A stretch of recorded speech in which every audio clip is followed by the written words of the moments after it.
E nós começamos mais um Liberdade de Opinião direto do Rio de Janeiro, onde encontramos o jornalista Sidney Rezende. Tudo bem, Sidney? Olá, tudo bem, tudo ótimo, bom dia. Senhoras e senhores, muito bom dia. Vamos em frente, então, para os nossos assuntos do dia desta quinta-feira, Sidney. E começamos com uma troca de farpas, rusgas, entre o ministro da Economia, Paulo Guedes, e o presidente da Câmara, Rodrigo Maia.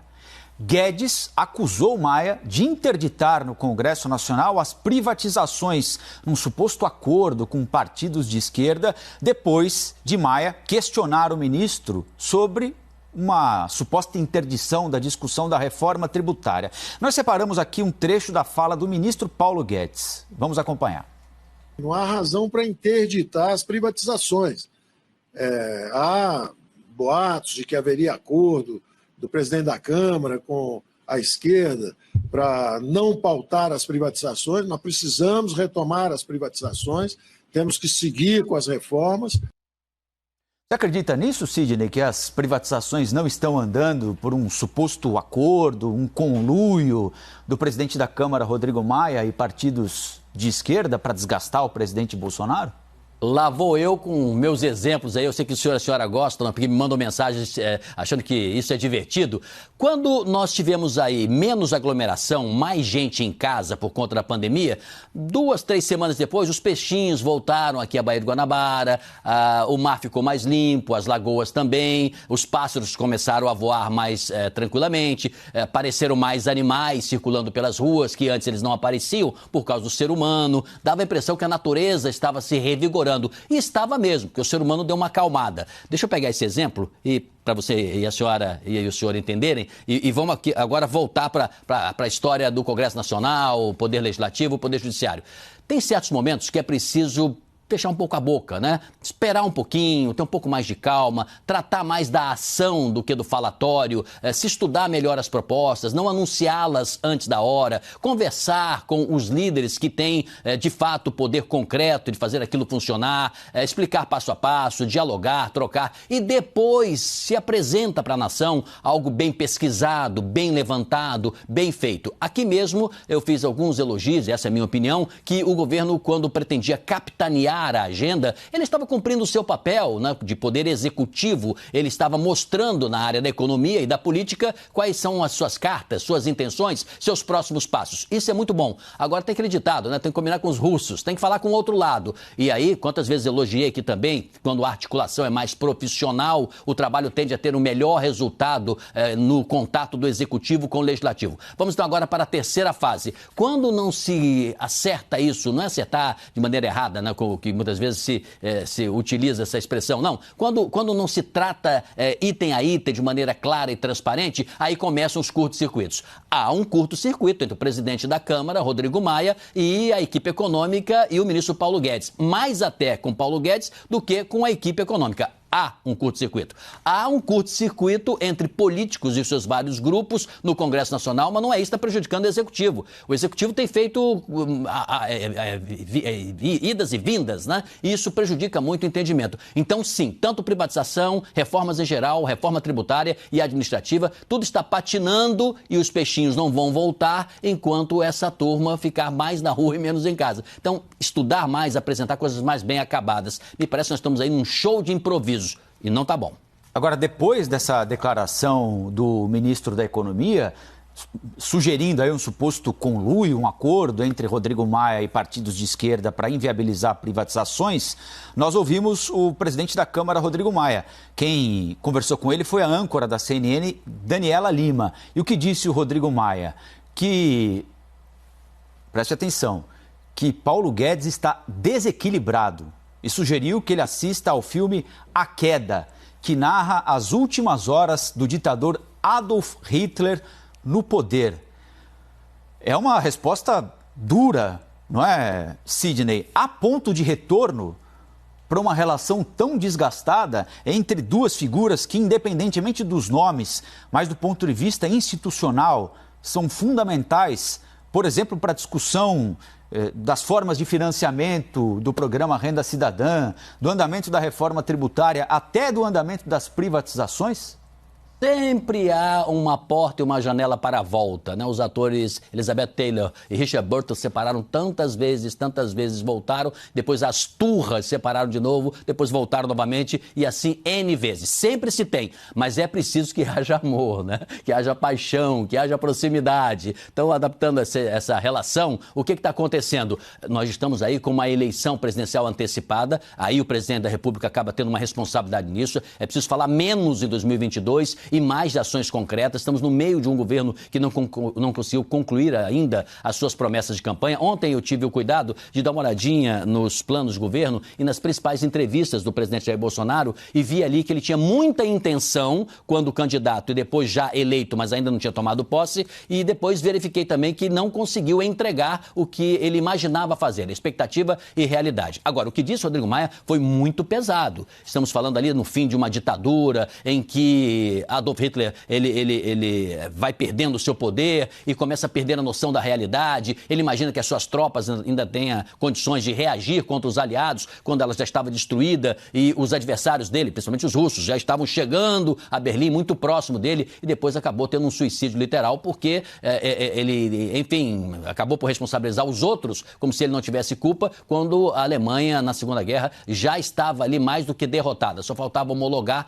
e assim aconteceu em 1945. Então, quando Rodrigo Maia dá esse alerta, faz essa comparação, alguma coisa como diz, olha, você está desequilibrado porque você perdeu a noção da realidade. E quando alguém diz isso para você, você tem duas saídas de fato, Colombo. Aí você está certo. Se recompõe ou não recompõe. Quer dizer, você conversa e diz, olha, vamos lá, deixa eu humildemente aqui corrigir o meu temperamento, né? E o que eu fiz de errado, o que é preciso para isso? Ou você diz, não tem jeito, vou ficar bicudo e não vou mais brincar com você. E se Rodrigo Maia continuar apertando o passo, vai colocando cada vez mais Paulo Guedes contra a parede. Eu estou achando assim que o ministro da Economia vai a cada dia perdendo os seus superpoderes que não tem mais e talvez nunca tenha tido, né? Apenas aparentemente, e isso faz com que gere um pouco mais de incerteza no mercado financeiro, agora e nos próximos meses. Bom, nós vamos falar agora sobre indicação para a vaga de Celso de Mello, decano do Supremo Tribunal Federal, que deixa a Suprema Corte agora em outubro, mês que começa hoje, aliás. Os nossos analistas trouxeram a informação que o desembargador Cássio Nunes saiu agora em busca de apoio no Senado para ocupar a vaga do ministro Celso de Mello. A indicação cabe ao presidente Jair Bolsonaro, que já teria afirmado aos ministros do Supremo Tribunal Federal a intenção de indicar Cássio Nunes, que por enquanto é um dos favoritos ao cargo, né? Sidney, é um nome que não aparecia entre os cotados em nenhum momento, a não ser a partir de ontem de manhã, o nome dele foi cotado para assumir a vaga do decano Celso de Mello no Supremo Tribunal Federal. Como é que você avalia essa indicação? Uma surpresa num primeiro momento? Ele tem os requisitos necessários para ocupar uma vaga tão importante, que é a vaga do decano, o ministro mais antigo da Suprema Corte, uma referência para os outros ministros e para a sociedade em geral, apesar de muita gente concordar ou discordar das decisões dele? Colombo, pode ser que muita gente pense o oposto, né, sobre minhas opiniões, sobre meu pensamento. Eu sou mais conservador, eu sou mais, assim, cuidadoso, né? Então, eu preferiria aguardar o que o presidente Bolsonaro venha a dizer oficialmente, se de fato o seu indicado é Cássio Nunes. Há sinalização que sim, inclusive que o presidente Bolsonaro teria buscado o caminho do diálogo com o ministro Supremo Gilmar Mendes, conversar com ele, falar dessa indicação, falar das suas intenções com relação a quem ele gostaria de ocupar a pasta, o lugar de Celso de Mello, não a pasta, o lugar de Celso de Mello, e que teria já objetivamente colocado na mesa, que é Cássio Nunes. Vamos imaginar que seja, tá? Porque eu não estou seguro se de fato será ele, mas vamos imaginar que seja.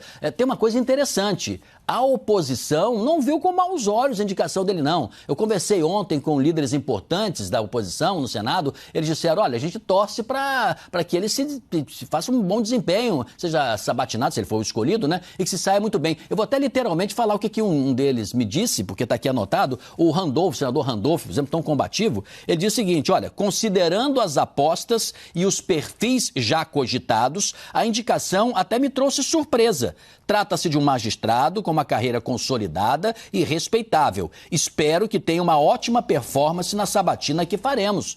Não foi contra ele, não. A bancada do Piauí está feliz da vida. Seria a primeira vez que um piauiense ocuparia a alta corte. Então, ali está fechado também, né? A verdade é que o Piauí é um estado pequeno, com uma relevância proporcional também no Congresso Nacional, mais nobre, mas, no entanto, é importante quando um estado fecha a questão aí, oposição e situação, favoravelmente a um natural daquele estado. Então, isso aí é interessante, é bom também. Alguns bolsonaristas não gostaram, disseram, ele é advogado, estava numa lista tríplice, a presidente Dilma acabou optando por ele. Ora, não se pode apagar um governo do período biográfico de alguém porque você pensou a favor ou contra ele. Então isso é uma bobagem, mas de qualquer maneira, apesar de ser um nome fora, que correu por fora, mais discreto, uma pessoa não tão conhecida assim, tem gente que acha que ele tem condições para isso. Agora, existe uma fofoquinha aí, isso aí eu vou contar apenas como uma história de corredor, porque eu não sei exatamente isso, que o presidente Luiz Fux não gostaria que fosse alguém com o perfil, né, que Cássio Nunes tem,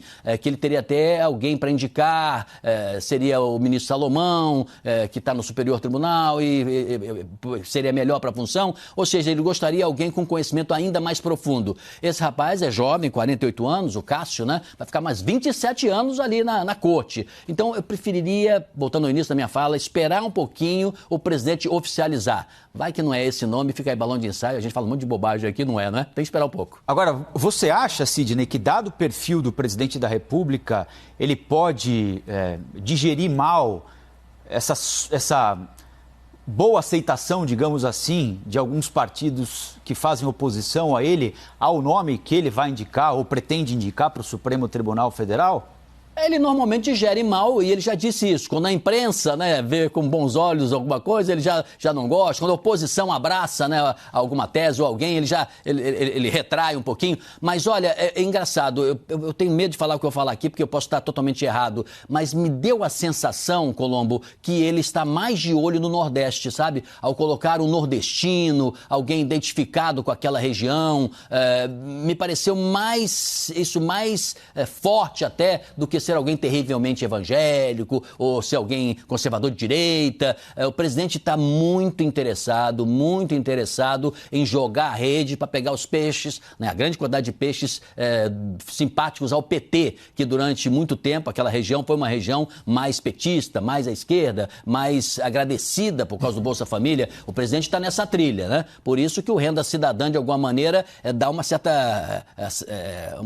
parâmetro de competição. O presidente que mais fez pelos pobres, né? Um discurso que beira um pouco o populismo também. O presidente, me parece que com esse movimento ele vai nessa linha. Até porque se ele for reeleito, ele vai ter condições de indicar outros integrantes para o Supremo Tribunal Federal. E vai dar uma de Trump, assim, né? Cada indicação, mais para a direita. Cada indicação, mais para a direita. Portanto, vai atingindo também, de certa forma, e agradando aqueles mais conservadores, mais reacionários também, né? Que entendem que o Supremo está indo para um lado que não seria bom para quem pensa como Bolsonaro. Pois é, lembrando que neste mandato aqui o presidente vai indicar o substituto do decano Celso de Mello e no ano que vem o substituto do ministro Marco Aurélio Mello. São as duas indicações no primeiro mandato. E como lembrou o Sidney, se ele for reeleito, terá direito a outras indicações. Vamos falar agora de um assunto que preocupa e muito aos brasileiros. Mais de 13 milhões de brasileiros estão sem emprego, segundo dados do IBGE. No segundo trimestre do ano, a taxa de desemprego bateu recorde, chegou a 13,8%. Por outro lado, o Ministério da Economia anunciou o crescimento dos postos com carteira assinada agora em agosto. 249 mil vagas, é o segundo mês com saldo positivo. A equipe econômica indicou que deve prorrogar aquela medida que permite temporariamente um acordo entre patrões e empregados. Redução de jornada por redução de salário. Sidney, nós estamos vendo aí o desemprego ainda em alta. Por outro lado, houve um aumento ligeiro, mas um aumento pelo segundo mês consecutivo nas contratações formais. Como é que você avalia esses números aí? Para que rumo o mercado de trabalho brasileiro está indo? Eu tenho muito respeito por quem trabalha na área econômica e tem que achar uma solução sem dinheiro, né? Tem que ser criativo e, ao mesmo tempo, saber manejar com os instrumentos necessários. Então, repare, quando tem o auxílio emergencial, é para evitar o colapso, né? Inclusive para o desempregado, além daqueles que já estavam abaixo do radar, sem emprego nenhum há muito tempo, que nem documentação tem. Então, tem esse detalhe. Segundo, é preciso que a economia cresça para incluir os excluídos. E a economia não vai crescer agora, então não se pode contar muito com essa ferramenta, mas se tem que lutar por ela. Terceiro, você tem que estimular as empresas a não demitirem. Essa medida é possível fazer, por isso que você comentou muito corretamente, lembrou que esta prorrogação, né, de se permitir que o trabalhador fique mais 30 dias e quem sabe mais adiante novo adiamento, para que pelo menos ele continue no mercado de trabalho. Ou flexibilizar as relações, ainda que não seja o salário inteiro, mas que ele receba uma parte, mas continue empregado. Hoje começou a ser estratégico para quem é empregado lutar muito pelo seu emprego, que seja, às vezes, numa condição diferente do que ele tinha antes, né? Dilapida um pouco as relações de trabalho, não resta dúvida, isso não é nada bom, mas a manutenção do emprego é muito importante. Então, o que acontece? Na prática, o que o governo está fazendo é tentar evitar mais desemprego. Tem um outro aspecto que as estatísticas são traiçoeiras, é aquela pessoa que já nem procura mais emprego, não é? E tem as outras que já estão no subemprego e outras que estão entrando agora no subemprego. Vão ser ambulantes, vão ser camelôs, vão vender coisas em casa, mas para isso é preciso também que a Covid-19 seja debelada ou controlada, porque se as pessoas não têm já muito poder aquisitivo, estão sem dinheiro no bolso e ao mesmo tempo elas não circulam na cidade, não vai ser nas ruas que você vai encontrar o consumidor. É preciso criar alternativas. Por isso, os meios digitais, até entre os mais pobres, através do telefone celular, eles acabam criando uma opção para que você diga, olha, eu tenho algo para vender, você quer comprar? Eu entrego na sua casa, ou eu mando o correio entregar, ou eu arrumo uma maneira de se permitir que isso aconteça. Colombo, eu estive em São Paulo aí, né, tive o prazer de trabalhar com a sua equipe, nós ficamos juntos aí, no ar aqui, batemos um papo. Eu verifiquei que em São Paulo a quantidade de motoboys que estão circulando é muito grande. E me preocupei, inclusive, muitos deles ultrapassando, que se chama de semáforo, né, os sinais de trânsito, com bicicletas e motocicletas. O que é isso? É uma realidade do subemprego e da dificuldade que se tem hoje em dia de você sair do ponto A para o ponto B. Eles é que estão fazendo esse elo. São aquelas formiguinhas atômicas que estão levando produtos, além de comida, inclusive, mas principalmente comida, alimentação, para os trabalhadores que estão no mercado de trabalho que não podem circular. Então, com menos circulação, tem que achar saída. É isso que a equipe econômica está lutando, evitar mais desemprego. Eu acho que ameniza, mas não resolve. Essa sua impressão sobre São Paulo é absolutamente correta. Aliás, os motoboys, como são chamados em São Paulo, são hoje, segundo a Prefeitura, as principais vítimas do trânsito na capital. Por muito tempo, as principais vítimas foram os pedestres. A partir da pandemia, passaram a ser os motociclistas, motoboys, por razões óbvias, porque passaram a circular com muito mais frequência pela cidade. Bom, vamos trocar de assunto, porque a Frente Parlamentar Mista Ética contra a Corrupção, Sidney, promove um debate hoje na Câmara sobre um assunto, certamente você já ouviu falar muito dele, Sidney, quem está nos acompanhando aqui também muitas vezes, sobre o foro especial por prerrogativa de função, que é o tal do foro privilegiado. Tema que está parado, às vezes vai, às vezes volta, mas pelo menos desde 2017 foi e não voltou na Câmara dos Deputados. Uma proposta feita pelo senador Álvaro Dias. O foro privilegiado é um mal em si?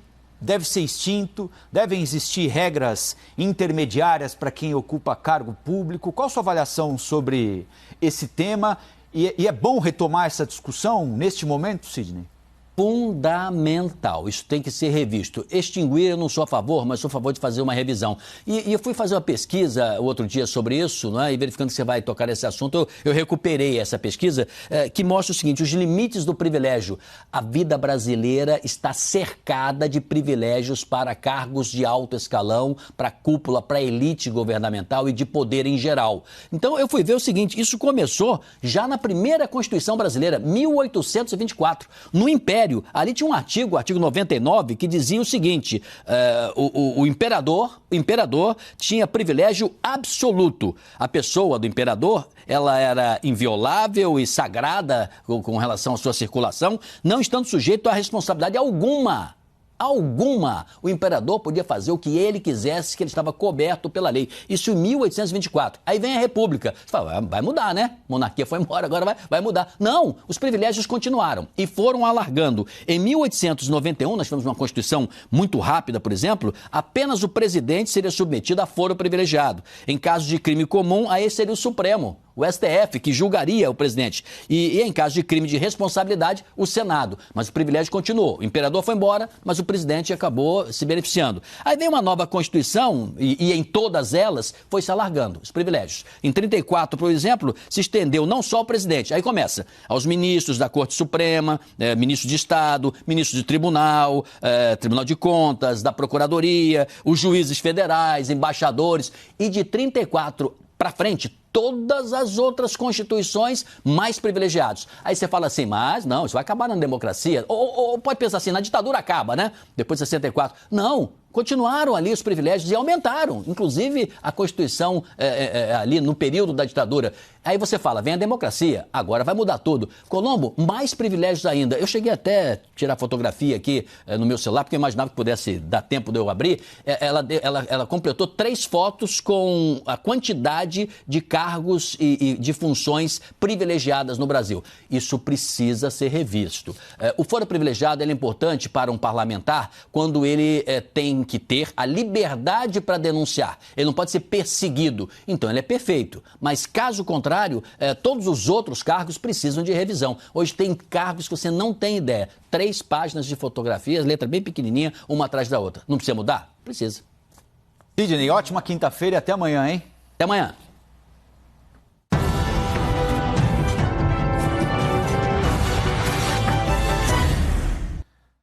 As opiniões emitidas pelos comentaristas do quadro não refletem necessariamente a posição da CNN.